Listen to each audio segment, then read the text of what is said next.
against the backdrop of an uncontrolled pandemic, uncertain economy, and an unpredictable battle over balloting, Democrats now hold an unconventional convention in Milwaukee. Pollster Frank Luntz joins me with his take on all of this and the latest developments in an unprecedented election year.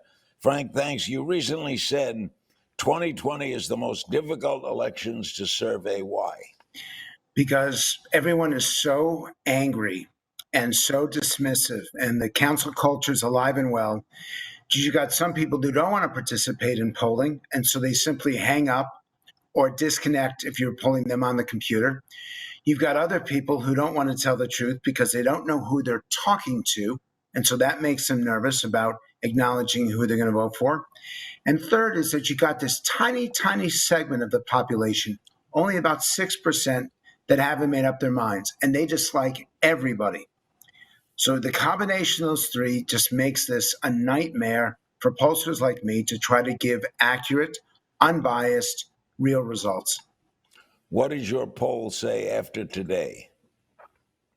So as of right now, with the Democratic convention just beginning, we've got Joe Biden at a 9-point lead, which is significant, but it's not insurmountable. If you ask me, as I know you will, who's going to win, I can't tell you. I can say this. Biden's got a clear lead. It is beyond the margin of error. Donald Trump saying that the polls are inaccurate is itself inaccurate. And that if the election were held today, Joe Biden would be the next president. But, Larry, the election is not being held today. We still have 3 debates and a vice presidential debate. We still have to get through the Democratic and Republican conventions. And with 6% undecided, it's not over yet. But Joe Biden is the front runner as you and I speak right now. What difference can a convention make? Since all of it is on television, we see television every day. How do we know how many people are going to tune in? We don't know. And in fact, that's the great wild card. And I'm curious to see it as well.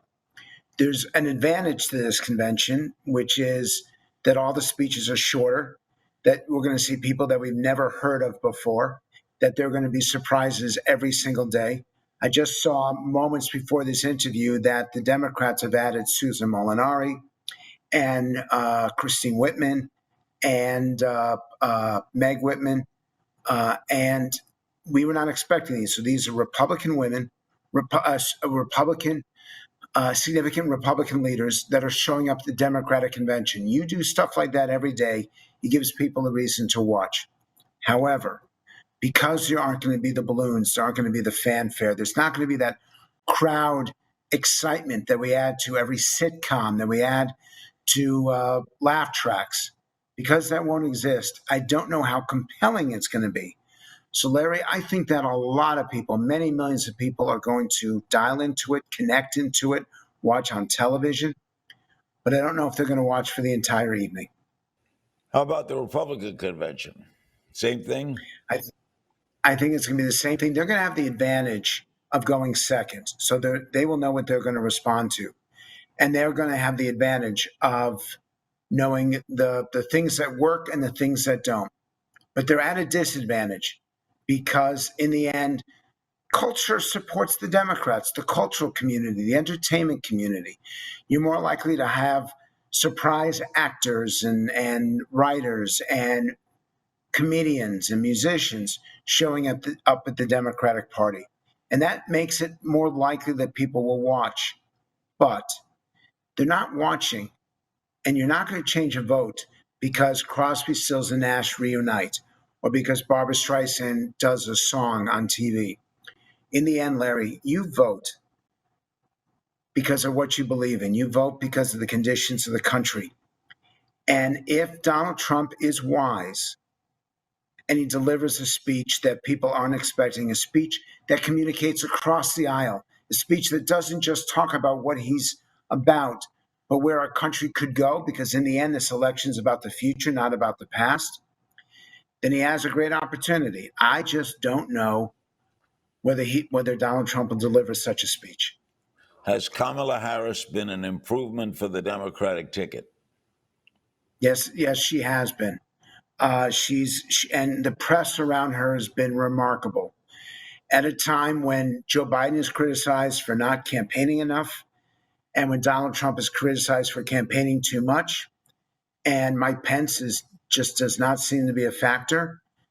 All the focus, all the evaluations that we've heard of Kamala Harris, even to how to pronounce her name correctly, it's all been positive.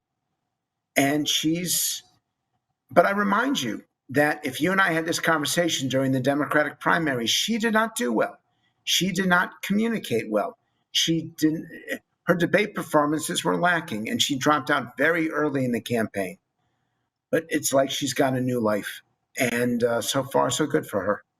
Now, Trump calls her nasty, the meanest, most horrible, most disrespectful member of the Senate. Is he a racist? Let's get down to it. Is Donald Trump a racist? No, No? What is he? no. Regarding race relations, what is he? He made a statement, which I regard as true, which is he said, and he shouldn't have said it this way, and he's not an artful communicator, but he made the comment, look at what's happened in the African American and Latino communities over the last 60 years. I've had this disagreement before with people, and it becomes a dispute and it becomes angry. That Donald Trump may not say things that he should say, and he may not communicate in a way that he could, but he's got a point. The schools and the Black communities are horrible in many cases, much too many cases. That the working opportunities are not what they should be, that the opportunities for a better future and the housing communities and the hospitals, we know that there's a difference in medical coverage. So let's address it. I don't like the idea of labeling people. I do like the idea of acknowledging where shortcomings exist and then doing something about it. And you will not address, I keep reading about things like reparations and redistribution of wealth. And my answer, Larry, is that the way you fix the opportunity inequalities starts and ends with education. All right. Will you We need, admit? Will you admit that but Donald Trump plays to the racist element in us? I admit that he is inartful in some of his communications, but I do believe that he is committed to making a difference. I'm not defending him.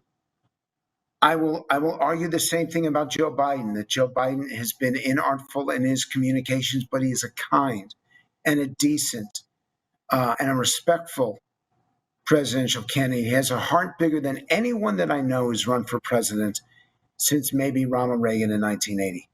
Joe Biden is a truly decent man, and he does not deserve to be treated the way he has been. And Donald Trump pushed for and succeeded in getting significant criminal justice reform because he said it was wrong how people were being treated differently. And he pushed for an extension and significant increase in the funding of historically Black colleges. He doesn't get credit for it. Nobody talks about it. He deserves it. And Joe Biden does not deserve to be trashed because he makes a mistake from time to time. Larry, we all do. I'm hoping and I'm working for a higher level of communication on this campaign so that we don't sink into the gutter. And that's why I simply answered to your question about racism, no, because I'm not going to play that game. And none of us should be. We are so divided and so angry and so dismissive of people we disagree with. Let's not play into that. Are you, Paul, what percentage of Black America will vote for Trump? It's going to be very different among male Black Americans versus female Black Americans. And I think the male vote for Donald Trump will be somewhere upwards of 15%. And I think it will be somewhere around maybe 4 or 5% among Black women, that there is a gender difference there. But you give him that much among Black American males? 15%? Yes, 15% among Black men, 5% among Black women. So overall, he'll end up at about 9% is my guess, which is not that dissimilar from what he got the last time. His problem right now, the people he's lost, dropped among, particularly in the last 60 days, are white married white women with school-age children. And the reason why they dropped particularly over the last 30 days, is that they do want to send their kids back to school, but they want to do it safely, sensibly, and responsibly. And they feel like the president is pushing their kids back to school when the schools may not be ready. It's not that they want their kids to stay home.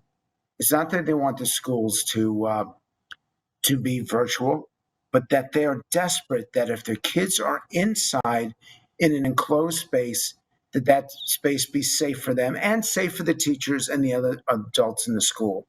And this is where I think Donald Trump doesn't really, you got for commercial. Education is the number one issue for these women.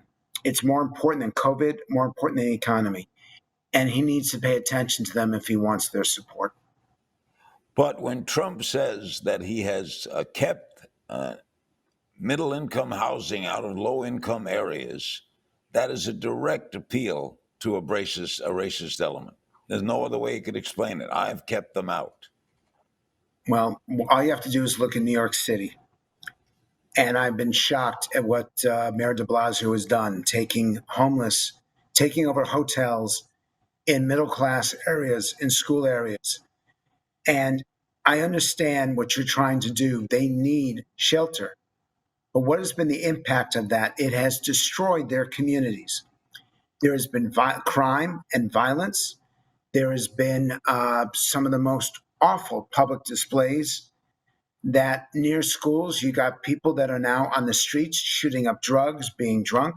Larry, I know you follow New York City. And I know you know these stories. This is not something that's random. It's in the Upper West Side. I have an apartment that's not far from there. And I'm shocked at what has happened to the city itself. That is what Donald Trump opposes. But I don't want to be put in the position of needing to defend him, because I don't. I think that some of the words he's used and some of the policies he has taken is horrible. I think that what he's said on China is appropriate.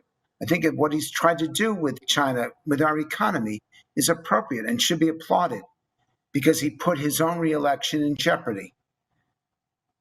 I think that both candidates have their assets and both candidates have their liabilities, and I seek to be an honest analyst and a truth teller. And I appreciate that, because you can't get that from Fox or MSNBC or CNN. Right. I want to tell the truth.